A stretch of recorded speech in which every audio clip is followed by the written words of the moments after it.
Assalamu alaikum, welcome to the new video. In this video we are going to learn a new rule which is called mad prolongation.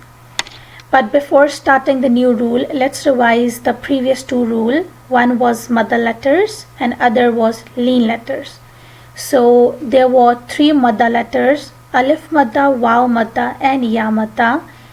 And if there is a madda letter, we have to stretch that letter for 2 seconds. And about lean letters, there are two lean letters, waw lean and ya lean, and we don't stretch lean letters. Today we will learn about this sign. This sign is called mad, and whenever this sign is present on top of a letter, we have to stretch that letter for 4 to 5 counts or 4 to 5 seconds. So there are two types of mad: long mad and short mad. So let me tell you the example in the Quran. First one is the long mad. This mad is called a long mad. Long mad is always comes in a bold font and it is stretched about 5 seconds. So how will we read this word? Ulaika, ulaika.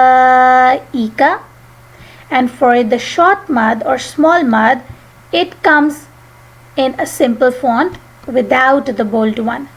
So, and we stretch the small mad for 3 to 4 counts. How will we read this one? Fa'asa, fa'asa.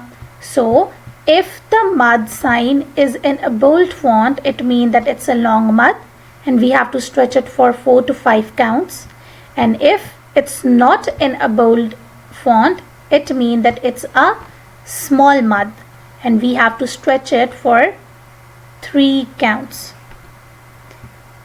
Try to find the examples of long mad and small mad in the Quran and practice it as many times as you can.